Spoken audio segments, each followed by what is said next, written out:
Wa dalilu ala subutil ilmi lahu ta'ala wujudul alam. Hujah atau dalil yang menjadikan akal bisa menerima tentang sifat ilimnya Allah, yaitu wujudul alam, adanya alam, baik gaib maupun dohir. Assalamualaikum teman-teman, berjumpa lagi dengan saya di sini di channel Bang Mo.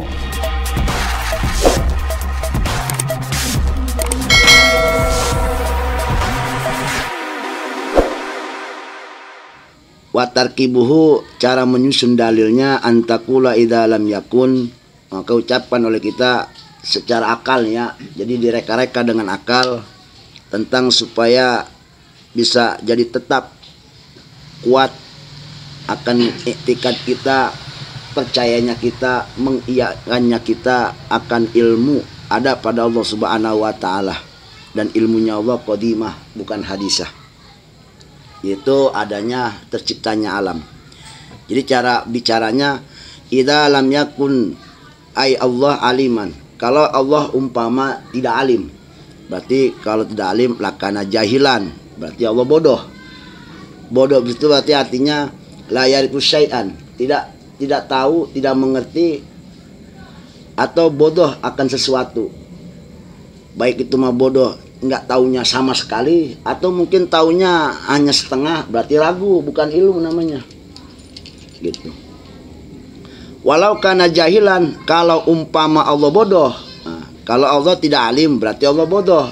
Kalau Allah bodoh berarti Allah nggak memiliki sifat kudrat dan iradah. Kudrat artinya kemampuan Allah menciptakan sesuatu atau kemampuan Allah menghilangkan sesuatu yang ada. Iradah artinya Allah mampu menghendaki sesuatu itu terjadi satu sifat padanya, putih apa hitam. Terjadi putih, iradah Allah, atau hitam, itu iradah Allah Subhanahu wa taala. Kita makhluk seperti ini pun iradah Allah.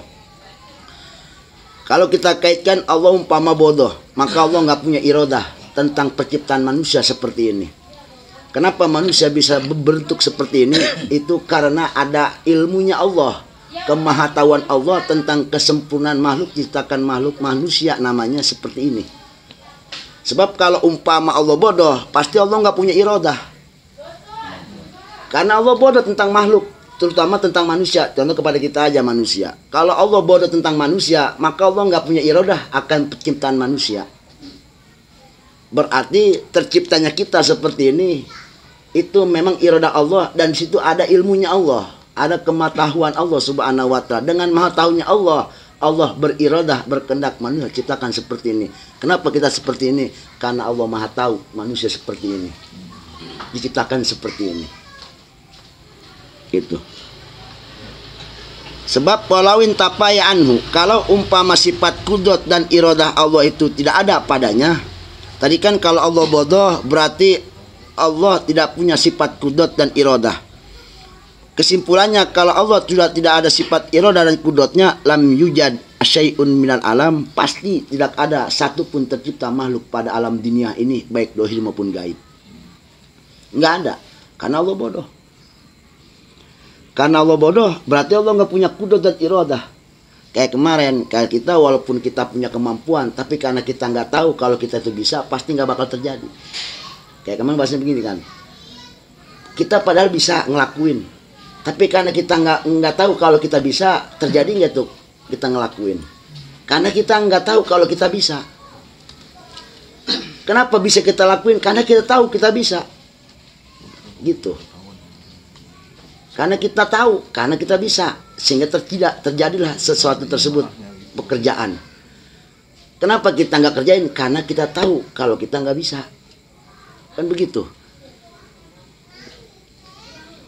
Maka wahwa intipahuma, adapun sifat kudrat dan iradah iada pada dat Allah Subhanahu wa taala, batilun, hukumnya batil, nggak mungkin. Nah, oleh karena itu wasabatalahu, maka tetaplah bagi Allah yang namanya sifat ilim.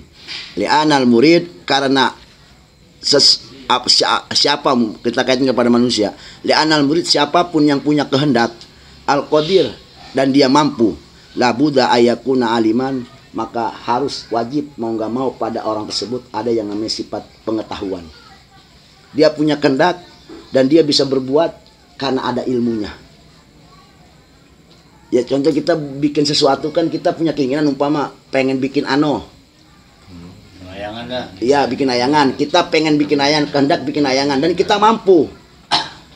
Di selain itu harus punya ilmu. Logikanya kan kalau orang kagak mampu berarti emang bodoh, nggak ngerti dia bikin layangan kayak mana. Karena dia bisa ya karena dia tahu, karena dia ilmu. Jadi antara kemampuan, keinginan, kemampuan itu pasti ada ilmu. Itu udah pasti ada ilmu. Sebab kalau nggak ada ilmu nggak mungkin dia disebut mampu. Keinginan pengen bikin layangan, pastikan dia perlu kemampuan. Kenapa adanya kemampuan dan keinginan? Karena dia punya ilmu. Kalau tanpa ilmu itu dia nggak disebut orang yang nggak mampu karena nggak bisa dia bikin. Jadi kesimpulannya wajib adanya ilmu. Kalau sudah ada ilmu berarti menandakan kalau di situ ada yang namanya kekuatan dan keinginan. Gitu. Jelas berarti ilmu nggak bisa dipisahkan dengan itu. Nggak mungkin dia mampu karena dia bodoh. Karena dia mampu, karena dia tahu. Kalau dia nggak tahu nggak mungkin mampu. Nggak bisa dia bikin layangan kalau nggak bisa, kalau nggak ngerti, kalau nggak paham, ya kan? Kalau nggak ngerti. Nah adanya pengertian, adanya pemahaman tentang bikin layangan, dia mampu jadinya. Maka kemampuan itu pasti ada yang namanya ilmu, pasti adanya namanya pengetahuan. Ini jelas berarti. Sedangkan kudrat udah duluan dijelaskan. Berarti di situ udah ada isyarat, ada kudrat, ada iradah Allah, baru yang namanya ilmu. Kenapa ilmu dibelakangkan? Berarti seakan-akan memperkuat. Sebelum ilmu kita sudah diperkuat pengetahuan kita, keinginan kita tentang ilmunya Allah, karena kudrat dan iradah udah diterangin kemarin. Nggak mungkin adanya kudrat dan iradah tanpa adanya ilmu. Nggak ada kemampuan. Justru dia mampu karena dia tahu. Kalau dia nggak tahu ya nggak mampu. Kayak kita mau bikin layangan nggak mampu, nggak tahu cara bikin layangan ya nggak mampu udah.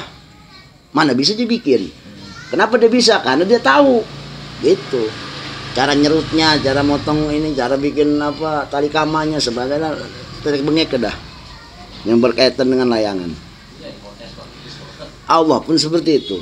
Nih kalau makanya sifat Allah yang sebutin 20 itu kenapa? Karena yang 20 ini dilihat dari logika. Gitu. Kalau namanya Asmaul Husna mau banyak. Asmaul Husna itu Allah banyak Asmaul Husnanya. Apalagi Asmaul Rasul aja ada 1000 lebih nama-nama Nabi itu. Bisa 1000 lebih. Banyak lebih kitab Dalailul Khairat di situ. Ya. Al-Husna 99. Di sini sifat Allah bukan asma, sifat-sifatnya.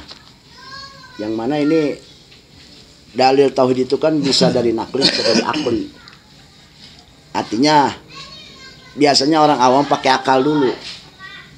Pakai akal dulu. Secara akal dulu, nanti akal udah nerima, pasti nanti akan timbul keimanan. Insya Allah akan timbul keimanan.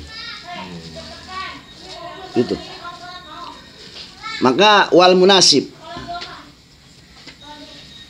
pitakri hada dalil yang pantas mah dalam masalah mentakrir daripada ini dalil antakulah. Mari kita bicarakan seperti ini. Allahu mutasifun bi ilmi. Allah punya sifat bersifatan ilim, tahu, maha tahu. Laulam tasib bi ilmi, kalau Allah tidak bersifat ilmu, latasaffa bididihi, maka Allah pasti punya sifat lawan daripada ilmu. Apa? Alladhi huwa al jahlu, yaitu bodoh.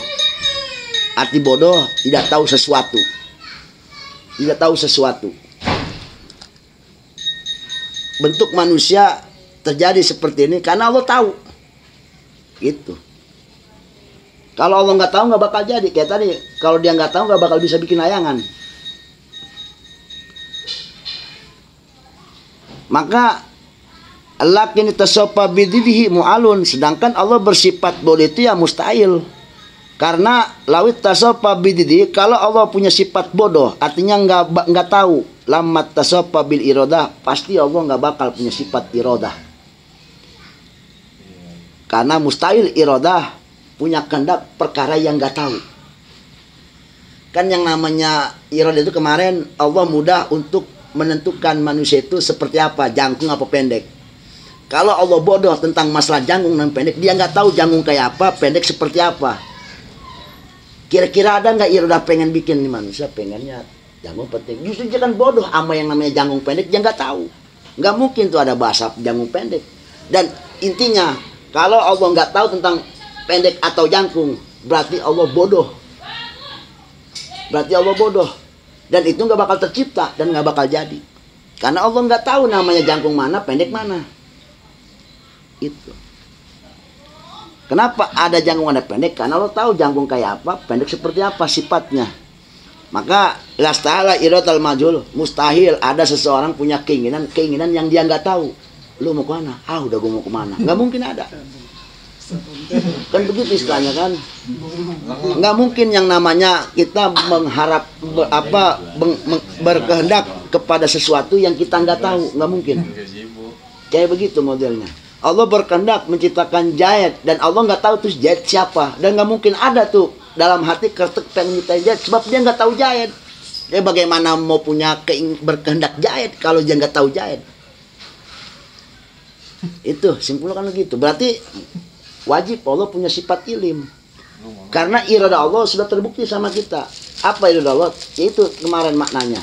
Allah mudah untuk menentukan pada makhluk itu salah satu sifat yang berkaitan dengan sifat, umpama hitam putih, berkaitan dengan arah, dia ada di kanan apa di kiri, berkaitan dengan tempat, dia adanya di daerah mana lahirnya, dan berkaitan dengan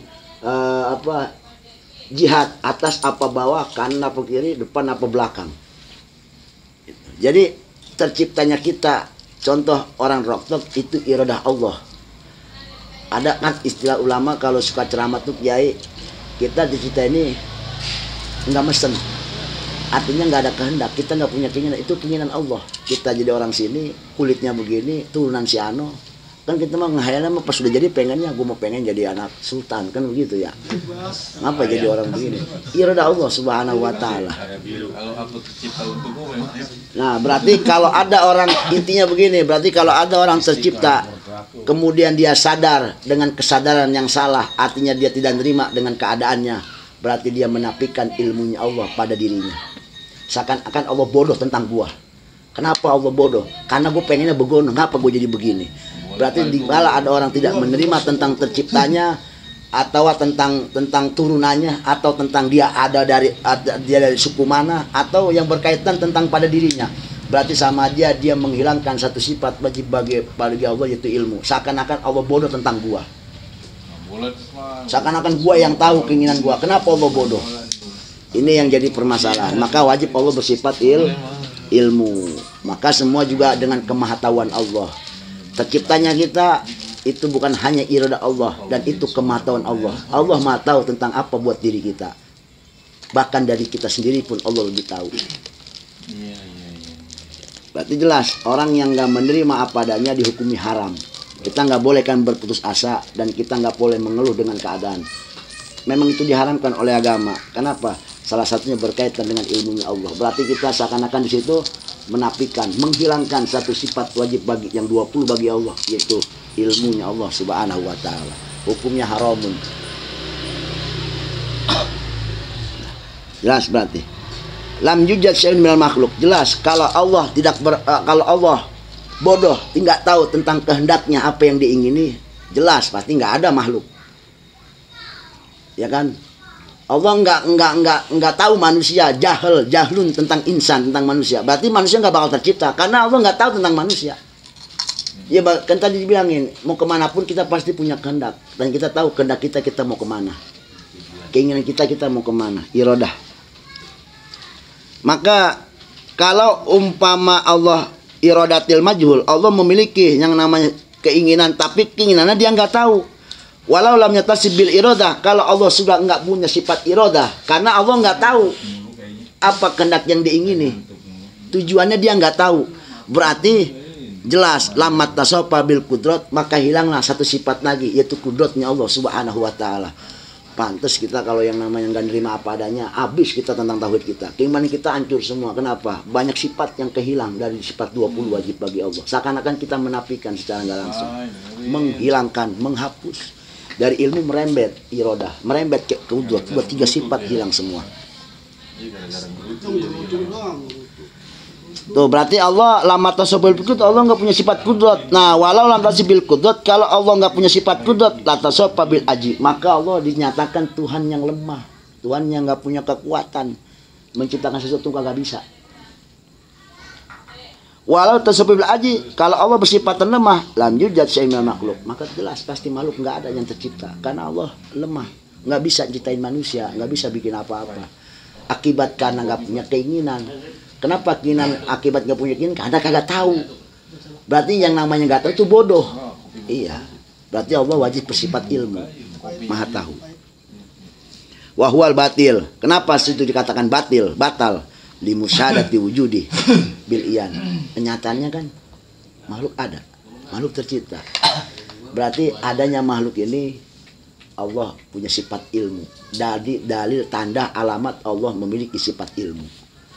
Berarti hampir semua sifat Allah yang 20 ini dalil yang paling kepake buat semua sifat ini cuma satu, adanya alam. Mana dalil wujud? Contoh wujud. Mana dalilnya wujud? Adanya alam. Bako, adanya alam. Dalilnya itu aja, adanya alam, adanya alam, adanya alam. Berarti kita diperkenalkan tentang sifat ketuhanan melalui makhluk. Maka tapakkar fil makhluk, wala tapakkar fil khaliq. Ayo kita sering-sering muterin otak, mentapakurkan kehebatan ciptaan Allah, makhluknya, bukan memikirkan tentang sang penciptanya. Haram hukumnya. Nah, kenyataannya kan bil iyan, jelas. Dengan kenyataannya semua makhluk, bahkan kita pun ada. Kalau Allah bodoh, kita nggak ada. Karena Allah nggak tahu kita. Kalau nggak tahu kita, berarti Allah nggak punya iradah. Justru kita tahu, kita punya keinginan karena kita tahu. Lu ngapain ke sono jalan jauh-jauh? Ke pasar Bengkok. Karena dia tahu pasar Bengkok. Kalau nggak ada dia nggak tahu di sana pasar Bengkok, nggak mungkin dia ke pasar. Lu nggak, gue mau ngapain ke sana? Mau ke pasar. Oh berarti dia tahu sudah ada pasar. Kan begitu logikanya. Ya kan logikanya begitu kan. Lu mau kemana ke sono jalannya? Gua mau ke pasar. Berarti dia tahu arah ke sono, di sono ada pasar. Kalau dia nggak tahu sono ada pasar, nggak mungkin dia ke sono. Jadi nggak ada keinginan ke sono, nggak ada iradah berarti. Begitu. Babatolah, maka batal semua itu tentang adanya kenyataannya alam tercipta. Ya, nah, ini berarti kita diperkenalkan Tuhan itu melalui ciptaannya. Nah, mentapakurkan makhluknya berarti itu hal-hal yang sangat luar biasa. Kenapa? Sebab itu untuk memperkokoh tentang etikat kita sifat Allah yang 20. Itu. Wa idza sabatal alam ilmu, kalau tetap bagi Allah sifat ilmu, maka jelas istahala alaihi jahlu, mustahil bagi Allah bersifat bodoh, jahlu. Alladzi huwa didul alim ilmi, yaitu lawan daripada sifat ilmu. Jadi lawan daripada sifat ilmu adalah al-jahlu, bodoh. Wal aksor, simpulnya atau kesimpulannya, min dzalika dalil, dari itu semua dalil antakula ucapkan oleh kita, Allahu fa'ilun fa'lan, Allahu fa'ilun fa'lan, Allah yang menciptakan satu buah ciptaan atau satu buah pekerjaan atau satu buah hal. Muntapan bil qasdi, bukan muntapan, mutaqanan bil qasdi wal ikhtiar, dan itu semua ada tujuan dan ikhtiar. Artinya apa? Arti ikhtiar itu Allah mau menciptakan ataupun tidak, itu semua dengan kemahatawan Allah Subhanahu wa taala. Tidak, Allah Maha tahu, dan tercipta juga Allah Maha tahu. Berarti kalau kita tercipta seperti ini, berarti Allah Maha tahu. Bahkan kita sendiri pun yang diciptakan kita kagak tahu. Allah lebih tahu kan keinginan kita daripada kita sendiri. Wa kullu man kana kadzalik yajibu laul ilmu. Nah, setiap hal seperti itu maka wajib baginya ada sifat ilmu. Maka Allahu yajibu lahu ilmu, maka pasti Allah harus punya ilmu, bersifat wajib ilmu. Fa in qila inna hadza dalil inna ma yufidu ilmu ta'ala bil jajat. Nah, ini yang berkaitan dengan sifat-sifat yang berkaitan kepada makhluk. Ta'aluknya bil jaijat, ta'aluknya bil mumkinat, ta'aluknya bil makhluk. Ilmu berkaitan dengan yang namanya makhluk. Kemarin kan sifat ilmu Allah itu taluknya hampir semuanya. Bil jaizat, bil wajibat, dan bil mustahilat. Ini yang berkaitan dengan jaizat. Mana dalil ilmunya Allah yang berkaitan dengan wajibat dan mustahilat? Nah, ujibah dijawab. Bi'ana dalil bahwasanya dalil sifat ilmu ta'aluk atau berkaitan dengan sifat wajibnya dan sifat mustahilnya, yaitu adamu ibtiqalil mukhassis. Itu dalil ilmunya Allah yang berkaitan dengan sifat wajibat dan yang mustahilat, yaitu tidak ada butuhnya Allah kepada yang menciptakan. Jadi ketiadaan butuhnya Allah kepada yang menciptakan itu adalah ilmunya Allah. Berkaitan dengan ilmunya Allah yang bersifat wajibat dan yang mustahilat. Mukhassis itu yang menciptakan. Li'annahu lam ya'lam. Kalau sekarang dikatakan Allah bodoh tentang sifat wajibat dan mustahilat, maka lakana muhtajan, pasti Allah butuh liman yukammilhu, kepada orang yang menyempurnakannya. Pasti istilahnya mah digeblek-geblekin, dibodoh-bodohin gitu ya. Ya istilahnya gini, tertipu bahasanya lah, tertipu. Masa ya Tuhan tertipu? Kenapa bisa orang tertipu? Karena bodoh. Jadi rata-rata orang yang ketipu ya orang geblek. Nggak ada orang yang pintar tuh ketipu. Nggak ada. Ya kan begitu logikanya. Kalau Allah umpama bodoh, berarti Allah gampang ketipu. Ketipunya bagaimana? Diaru-aru. Diaru-aru tentang kepada seseorang atau kepada sesuatu yang menyempurnakannya, yang memuja dan memujinya. Gitu, diaru-aru. Seakan-akan Allah membutuhkannya. Maka payal jamu ayyakuna adisan, maka kalau begitu pasti Allah bukanlah qadim tapi hal yang baru. Artinya Allah makhluk. Sebab sifat butuh itu ya makhluk. Allah karena Allah Tuhan, Allah nggak punya sifat butuh, muhtaj, nggak punya sifat muhtaj. Maka payap takiru yang namanya makhluk pasti butuh ilal mukhassis, kepada yang menciptakan. Itu. Jadi kesimpulannya, dalil daripada ilmu ya, tanpa ilmu berarti nggak ada iradah. Kalau sudah nggak ada iradah, hilanglah yang namanya kudrat. Allah nggak punya gawean jadinya. Allah nggak punya gawean. Sedangkan yang namanya kalam Allah, kudrat Allah, iradah itu istimror. Istimror. Ilmu Allah itu istimror. Karena sifatnya qadim, beda sama ilmu hadis. Kalau ilmu hadis mah nggak istimror. Tergantung sikon. Lagi butuh, ingat, lagi nggak butuh, ya udah hilang. Ya kita kan walaupun orang jago, dua ilmu dia jago, Inggris sama matematika. Ya waktunya ngitung mah Inggris hilang. Emang ada gitu pas lagi ngomong lagi ngitung Inggris apa? Berbarengan gitu, nggak bisa manusia mah. Jadi nggak istimewa di manusia mah. Tergantung sikon. Dia butuhnya matematika, ilmu yang lain hilang. Nggak mungkin ada. Nggak bakal bisa. Dan itu mustahil bisa, nggak bisa. Error ntar, kayak komputer aja pasti error lah. Bener nggak mau? Kalau lagu Windows nggak mungkin selain Windows masuk, nggak bisa. Ya lo gitu kan intinya, hancur. Bukannya bisa ngeblank jadinya, manusia juga ngeblank pasti. Dua ilmu dia halih, tetap. Dua ilmu ini dia bisa juga, dia butuh. Yang namanya sifat butuh, kalau nggak butuh berarti hilang. Kalau sifat Allah mah qaimah, netep. Bukan muhtaj, bukan butuh. Beda sama sifat qaimah. Kalau qaimah netep berarti istimror. Ilmu Allah mah nggak ada hilangnya. Per detik itu Allah nggak ada hilang. Ilmu Allah tuh per detik itu nggak bakal hilang. Kali itu Allah khilaf 2 detik enggak. Beda sama kita. Ya kayak kita ya lagi umpama kemarin kita belajar apa, ya udah yang diinget pelajaran itu kan, pelajaran lainnya mah lupa, hilang. Karena kita butuhnya pelajaran ini, lagi butuh pelajaran ini. Itu ilmu manusia seperti itu, tergantung butuhnya. Waktunya ngitung yang dia butuh, ilmu yang hitung. Kalau waktunya ngomong, ilmu ngomong yang dia pakai. Gak bakal tuh lagi ngomong, ilmu ngitung ikut, enggak. Kacau ngomong ntar, balelol.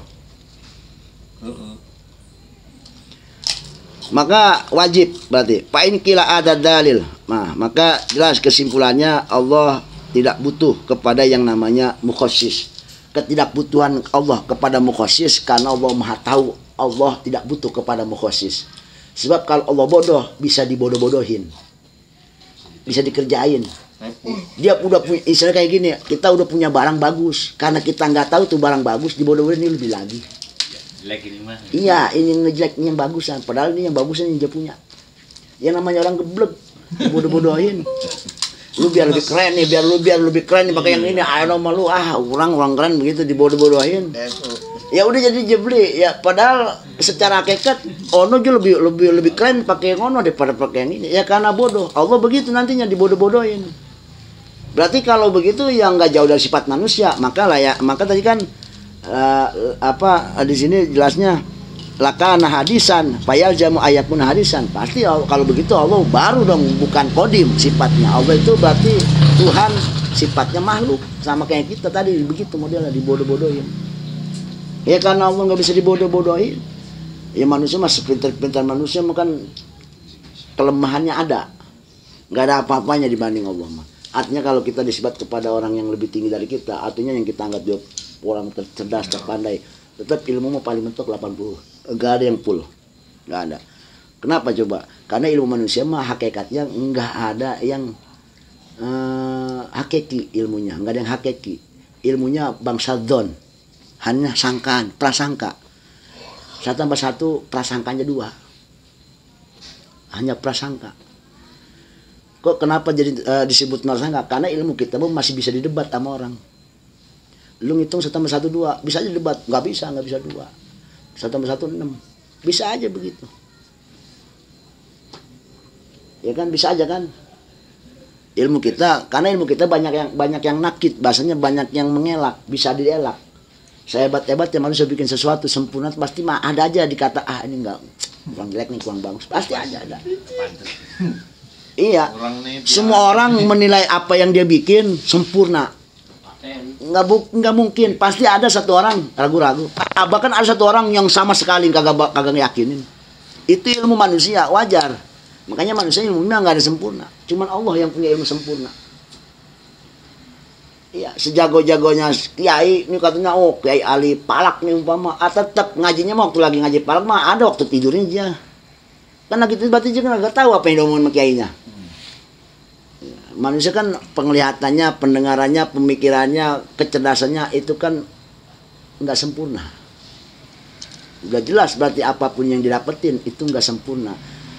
Nah, artinya berarti tidak adalah yang pantas buat manusia kesombongan dalam kepemahaman dan kecerdasan. Kenapa? Karena wa ma utitum bil ilmi ila qalila. Tidaklah kamu diberikan oleh Allah, kata Allah, kamu nggak bakal kuberikan ilmu ila qalila, hanya sedikit kuberikan. Nah, ini berlakunya kan kepada semua makhluk. Berarti secerdas-cerdasnya makhluk, seahli-ahlinya orang itu tentang masalah pengetahuan tetap ketaker. Ada batasnya. Ada batasnya. Bahkan masalah karangan ulama pun begitu. Antara kitab kecil sama kitab gede pun begitu. Kadang-kadang ada di kitab kecil, di kitab gede nggak ada. Kadang-kadang di kitab gede ada, di kitab kecil nggak ada. Iya, dari ulama aja begitu karangannya. Dan keterangannya pun di kitab gede kadang-kadang dikit keterangannya, di kitab kecil kadang keterangannya banyak begitu. Berarti kan di kitab kecil ada, di kitab gede nggak ada. Ya ini kita tahu begini ya, kitab kecil nggak ada, di kitab gede yang ada kan begitu. Enggak, sebetulnya kadang-kadang masalah juga di kitab kecil ada, di kitab gede juga nggak ada. Wajar, memang seperti itu makhluk, sifatnya kan tadi ilmunya itu nakit, berlawanan. Masih ada yang bisa ngelawan. Kita bikin apapun, secakep-cakepnya, seindah-indahnya, tetap masih ada yang ngomong, ini kayaknya kurang geser dikit nih. Ada aja ntar yang begitu mah. Ya ada aja. Mari-mari tuh kagak jadi dibikin, pindah geser sini, tapi lagi datang, kurang bagus nih, geser lagi kemari. Ya namanya berarti ilmu kita, ilmunya ilmu ngambang kan, makanya nggak pas begitu berarti kan. Ya berarti bodoh kalau begitu, ya masih ada bodohnya berarti. Iya kan ada orang berdua aki-aki sama cucunya bawa kebo kan jalan. Lewat gang tok-tok, orang di nongkrongan sini tanya, orang goblok pada itu punya kebo mau tekin, ya kan? Dia tekin berdua. Sampai depan lagi, geblok amat kebo, kecil banget tekin berdua. Orang satu aja naik, cucunya naik. Datang lagi ke depan gang Haji Pendek, diomongin lagi. Tuh dasar cucu gak tahu diri, aki-aki udah tua. Orang jeng naik, jeng turun, begitu bahasanya. Udah pas sampai Gang Keramat. Orang aki-aki, orang cucu yang naik, jeng nuntun. Aki-aki turun ngomong, "Cu, udah kita gotong aja kebo dari." Mana-mana kebo yang digotong. Iya namanya kan tadi itu nggak punya keyakinan, ilmu namanya kan, nggak punya pengetahuan. Ikutin omongan orang aja. Jadi gampang dibodohin. Itu. Mari-mari kebo yang digotong, bukan yang pada naik, kebo yang naik jadinya. Maka itu sifat ilimnya Allah Subhanahu wa taala. Baru sifat terakhir tentang masalah sifat maknawiyah. Ya, sifatun maknawiyah. Kan sifat itu ada sifat nafsiyah, salbiyah, maknawiyah, ma'ani. Maknawiyah. Maknawiyah ditutup dengan sifat hayatnya Allah Subhanahu wa taala. Itu sifat nomor asyirah, nomor 10. Sifatul asyirah al-wajib lahu ta'ala al-hayat. Maha hidupnya Allah Subhanahu wa taala. Nah, baru kita pengen tahu apa sih maksud daripada maha hidupnya Allah Subhanahu wa taala. Sifat ayat Allah itu seperti apa? Maha hidupnya Allah seperti apa? Kita kan hidup juga. Gitu. Maka jelas pasti berbeda hidup kita dengan hidup Allah itu beda. Hayatnya Allah dengan hayatnya makhluk itu beda. Maka di sini akan terangkan apa sifat ayat. Sifat ayat yang 20 bukan hayat makhluk, berarti hayatnya Allah. Hidupnya Allah wahia sifatun lahu, yaitu satu sifat bagi Allah Subhanahu wa taala azaliyah, azali. Awas, qadimah berarti sifat ayatnya, bukan hadisah. Beda sama kita. Sifat kita mah hadisah baru. Apa yang disebut dengan sifat hayat yang baru? Kemarin dijelaskan yang namanya baru itu kalau dikaitkan dengan ilmu berarti tadinya nggak tahu jadi tahu. Berarti kalau hayat tadinya nggak hidup jadi hidup. Begitu. Itu sifat hayat hidup makhluk. Tadinya kita kan kagak hidup. Embrio kan. Caimani kan. Orang Sunda bilang cipen bentah kan. Itu. Air sih kagak hidup. Jadi hidup, jadi makhluk ciptaan sama Allah. Berselang berapa bulan jadi ciptakan jadi makhluk manusia, itu perlu jadi hidup. Berarti hidup kita ini, kita manusia hidupnya baru. Kenapa? Tadinya kita mati, benda mati itu ini. Caimani. Bahkan caimani itu dari saripati makanan. Kita ini asal saripati makanan semua. Unsurnya itu ya tanah, air. Makanya manusia mah pengen sombong bagaimanapun, pengen belagu bagaimanapun, kalau dia ingat sama Purwadaksi memikir. Dia air mani yang gak ada harganya. Orang jual air mani sekilo, sama teh kambing masih lakukan teh kambing. Coba aja dah jual. Masih lakukan teh kambing sekarung ceban. Air mani mah kita jual jangan sekarung ya. Seleter juga gak ada yang mau. Buat apaan? Itu makhluk gak ada harganya. Jadi asal kita nggak punya harga. Itu Purwadaksi itu ya seperti itu. Maka orang harus berpikir. Jadi nggak ada pantas-pantasnya kalau kita sombong apapun, nggak ada pantasnya. Purwadaksi itu kan asal kejadian. Asal usulnya. Ya kalau dia mikir asal usulnya. Kita apa sih emang, kita cuma benda mati air. Itu juga benda mati yang air itu yang disebut dengan air mani, orang bilang itu pun nggak ada harganya. Masih lakukan teh kambing coba, masih lakukan teh kambing, teh ayam masih laku. Masih kumpulin teh ayamnya, ada gitu air mani berantakan jalan pada dikumpulin kagak. Tapi teh kambing juga kandang kambing pada ngerukin orang. Berarti masih berguna teh kambing daripada air mani. Bayangin coba. Iya. Kemudian Allah ciptakan jadi manusia, baru dari situ menjadi makhluk yang berharga. Kalau dia mensyukuri apa yang ada pada dirinya, dia akan jadi makhluk yang berharga. Dia akan menjadi makhluk yang mulia dan semua tidak ada tandingan harganya. Fi ahsani taqwim itu terjadilah tercipta manusia jadi fi ahsani taqwim, sebaik-baiknya ciptaan. Berarti selain daripada manusia itu di bawah manusia derajat sebaik-baiknya. Gitu.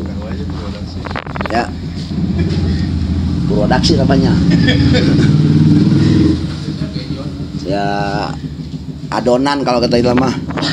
Samara, kalau sudah bilang samara mungkin apa segala bumbu lah. Itu. Beli samara orang ya gitu. Ya kayak bawang kan kita beli sekilo ban. Tapi kalau udah jadi itu bawang jadi apa gitu, diolah jadi apa, harganya kan bisa 200.000. Dari ceban jadi 200.000. Udah nggak dipakai nggak sekilo-kilonya, paling 2 biji, 2 siung, 3 siung, 5 siung. Harganya luar biasa. Ya kayak gitu manusia juga. Itu sifat ayat Allah Subhanahu wa taala. Jadi sifat Allah itu azaliyah ya, ayatnya Allah azaliyah. Artinya berarti hidupnya Allah itu tidaklah didahului ketidakhidupan. Artinya kematian enggak ada. Beda sama kita. Kita awalnya benda mati, kemudian hidup. Itu namanya ayat hadis. Hidup hadis, hidup yang baru.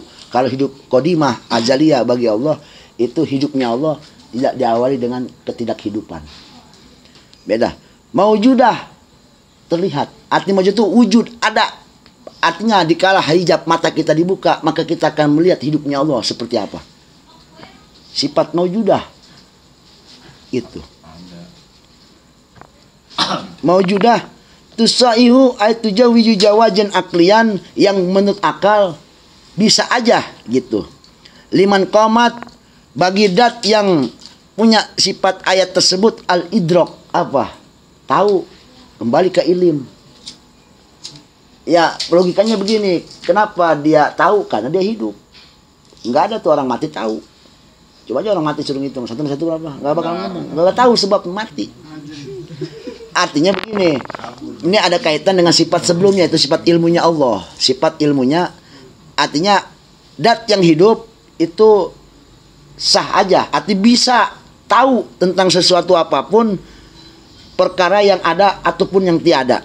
Ini kalau secara khusus yaitu pada Allah hayatnya. Kalau secara umum berarti hayat kepada makhluk, kepada kita. Kenapa kita tahu? Karena kita hidup. Jadi gitu alasannya. Kenapa kamu tahu ini? Karena saya hidup. Tanpa hidup kita nggak tahu itu. Ini dikaitkan kepada sifat sebelumnya al-ilmu berarti. Ayakuna mudrikan li asya. Artinya Allah Maha tahu aliman tentang masalah bi haqiqatiha, hakikat daripada segala sesuatu apapun makhluk, bahkan wasamian, dan Allah Maha mendengar apa itu yang namanya makhluk, segala sesuatu apapun, wa basyiran, dan Allah Maha tahu, Maha melihat tentang apa semua yang ada pada makhluk. Karena Allah hayat. Nah, tapi jangan dikaitkan seperti hayatnya makhluk, hayatnya kita, ya hayatnya kita. Itu pasti berbeda hayatnya kita. Artinya begini, wa idza kana ayat musayyatul ilmi, kalau memang hidup yang namanya sifat hidup itu adalah hal yang memantaskan ada yang namanya sifat tahu, sifat ilim. Kanat musayyatun li ghairi lil ilmi kanat musayyatun li ghairi final ilma, karena yang namanya ilmu lazimun lil qudrati wal iradah. Yang namanya sifat ilmu kan tadi udah pasti dia punya keinginan dan dia udah pasti punya pangabisa, berarti mampu, kemampuan, keinginan dan kemampuan. Wal kalam, dan ucapan. Li'anal hayat syaratul ilmi, sebab yang namanya sifat hidup itu syarat ilmu. Syarat ilmu. Pantas kalau hadis Nabi mengatakan ciri kiamat salah satunya ilmu Allah angkat. Artinya Allah matiin orang yang megang ilmu. Kalau yang megang ilmu masih hidup, ilmu masih ada. Makanya Allah hilangkan ilmu lewat dimatiin. Makanya hidup itu syarat ilmu. Wal ilmu syartun fi ghairi, dan sedangkan ilmu itu syarat daripada selain daripada ilmu apa tadi? Keinginan dan kemampuan. Gitu.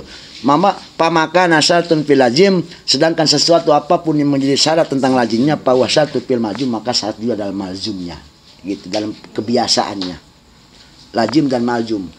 Contohnya gini, kalau lazim itu kuat, maljumnya ya yang orang yang kuat. Jadi biasanya orang kuat itu punya kekuatan, gitu. Orangnya disebutnya maljum, kekuatannya lazim. Lazimnya orang gagah itu kuat, kan gitu kita bahasanya. Berarti kekuatan itu lazim, orang yang punya kekuatan maljum disebutnya. Biasanya orang gagah hidup kuat. Kalau hidup itu syarat daripada ilmu, dan ilmu syarat daripada sifat ma'ani, yaitu qadiron, qadiron muridan aliman, itu sifat ma'aninya.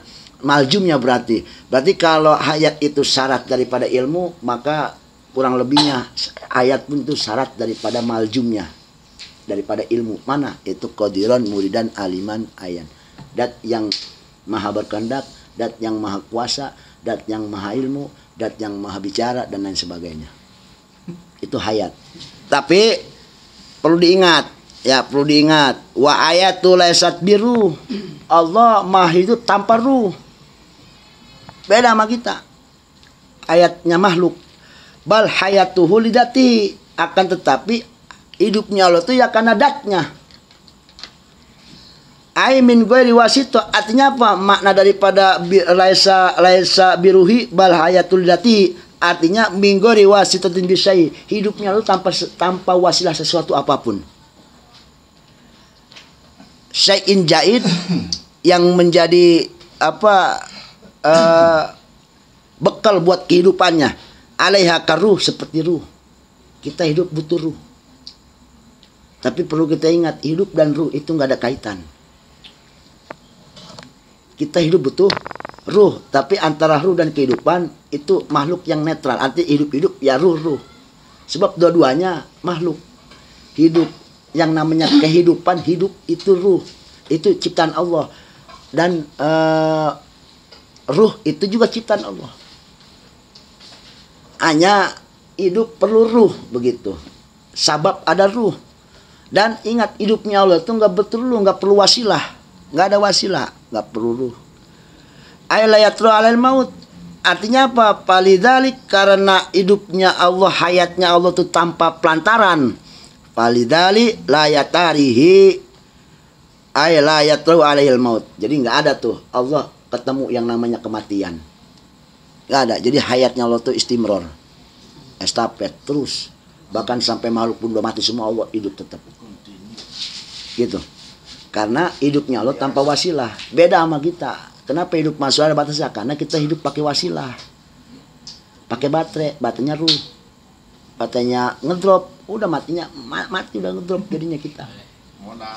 Karena pakai wasilah, pakai baterai. Baterainya manusia itu ruh namanya. Kalau ibarat jam mah baterai, batu baterai. Kalau baterainya mati, jamnya mati udah. Karena hidupnya jam itu pakai wasilah. Muternya jam pakai wasilah, baterai. Ya kan? Jadi apapun yang hidup pakai wasilah pasti akan menemukan kematian. Intinya seperti itu berarti kesimpulannya. Allah hidup tanpa perantaran dan tanpa wasilah apapun. Berarti hidupnya Allah tidak ada yang namanya kematian. Bikhilafi ayatil hawadis, berbeda dengan kehidupan makhluk. Fa innaha bisyai jaid, sebab kehidupan makhluk mah butuh sesuatu yang lebih. Untuk kehidupan mana ala dawat pada selain daripada datnya, mana itu ruh. Maka balidali ya tariha al maut, pasti dia akan ketemu kematian karena hidupnya pakai wasilah, yaitu ruh. Bahkan ruh itu perlu wasilah lagi, makan, minum, aktivitas sebagainya dan sebagainya. Itu kan kebutuhan kehidupan manusia semua. Maka wala ya juju, dan tapi perlu diingat, jangan nggak diperbolehkan i'tikad, kita punya keyakinan i'tikad anallahu ta'ala ruhan, Allah punya ruh. Ya, walau qadiman, walaupun ruhnya kita sebut qadimah. Sifat qadimah juga. Munajatan anis sifat awadis, dan ingat Allah bersih dengan sifat awadis. Kenapa Allah nggak perlu ruh? Sebab ruh itu ciptaan Allah. Dan Allah nggak perlu ciptaannya. Ruh itu makhluk Allah. Allah nggak perlu makhluk. Jadi jangan punya keyakinan begini. Tetap Allah punya ruh, cuman ruhnya beda sama makhluk. Haram hukumnya, tetap nggak boleh. Kalau ruh kita disebut boleh lah. Ruh kita disebutnya hawadis. Ruh Allah disebutnya qadim. Tetap hukumnya la yajuju, nggak boleh. Kita punya etikat keyakinan begitu. Artinya Allah itu perlu ruh, tapi ruhnya nggak kayak kita. Kalau ruh kita mah baru, ruh Allah mah lama. Ruh Allah mah qadimah. Tetap nggak boleh. Haram hukumnya. Intinya apa? Allah hidupnya Allah nggak butuh sesuatu apapun. Gitu. Intinya seperti itu. Bersih dari apapun. Dari ruh bersih.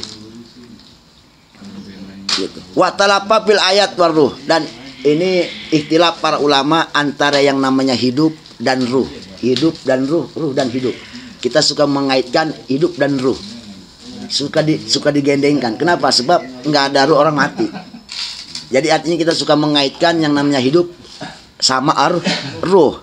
Binisbatil awadis, ini yang kita kaitkan manusia, bukan hidup Allah tapi hayat awadis ya ini mah.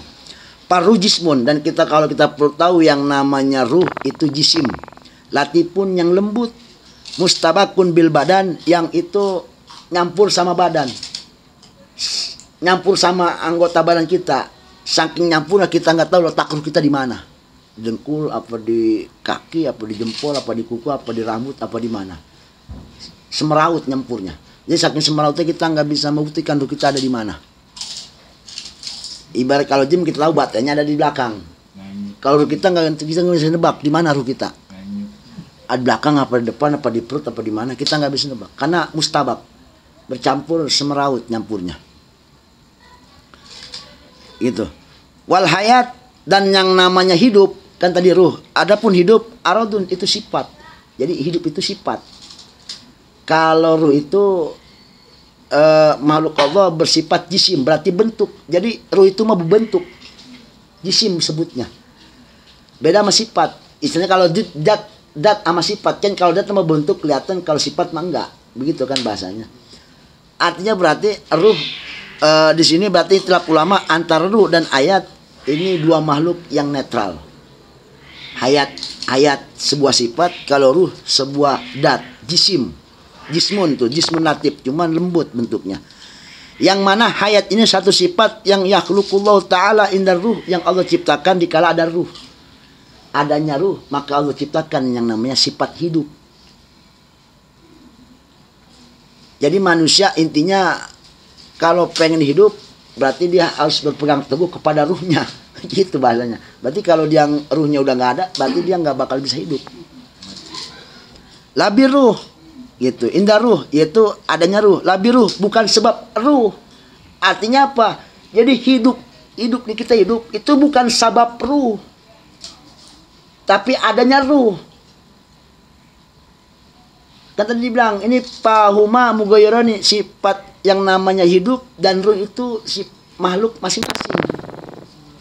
Beda maksudnya, netral dua-duanya. Mustakil. Ya. Jadi labiruh bukan sebab ruh. Istilahnya begitu. Memang kita bahasanya kan hidup sebab ruh kan begitu. Jadi yang namanya hidup karena adanya ruh. Tanpa ruh dia nggak bakal hidup. Jadi bukan sebab ruh. Artinya apa? Kalau umpama ruh itu yang menghidupkan manusia, berarti ruh Tuhan kedua. Dia punya kehebatan, manusia bisa hidup. Padahal yang hidupin itu Allah, bukan ruh. Kan begitu bahasanya. Berarti yang bikin kita hidup siapa? Allah. Karena ada ruh. Bukan sabab, bukan ruh yang menghidupkan kita. Berarti kalau ruh yang bikin kita hidup, berarti kita punya Tuhan dua. Satu, yang namanya ruh. Kenapa dia punya kehebatan? Manusia bisa hidup. Dihidupin sama dia. Gitu peribahasanya. Ya, berarti ada kekuatan selain Allah, yaitu yang namanya ruh.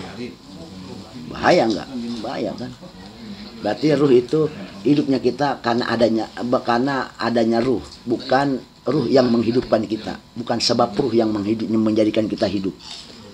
Jadi intinya tetap hakikat yang kita bisa hidup ini Allah yang bikin kita hidup, Allah bukan ruh. Ruh ibarat kata sifat sampingan bahasanya, hal yang kedua, hal yang di samping. Itu sifat ayatnya Allah Subhanahu wa taala. Maka tidak boleh kita meyakinkan intinya Allah butuh kepada yang namanya wasilah. Wa hayatu ta'ala laysat mutalikun bisyai. Dan ingat ayatnya Allah, sifat hidupnya Allah itu tidak ada ta'aluk dengan sesuatu apapun. Maka saya di sini ada sifat Allah yang 20 ini kebagi 4. Ya, kebagi 4. Ada sifat yang enggak ada ta'aluk dengan sesuatu apapun, yaitu hayatnya Allah. Ada sifat Allah yang ta'aluknya kepada perkara makhluk aja. Seperti mana? Yaitu kudrat dan iradah.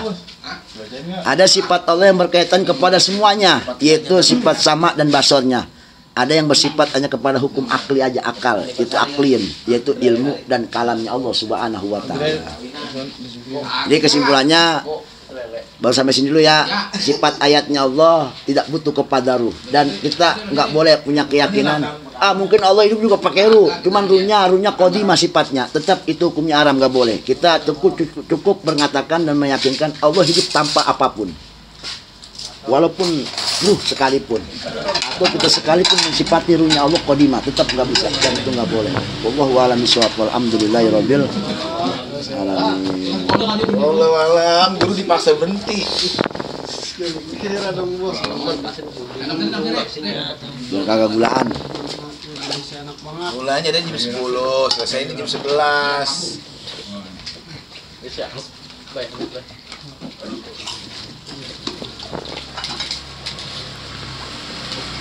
Aduh.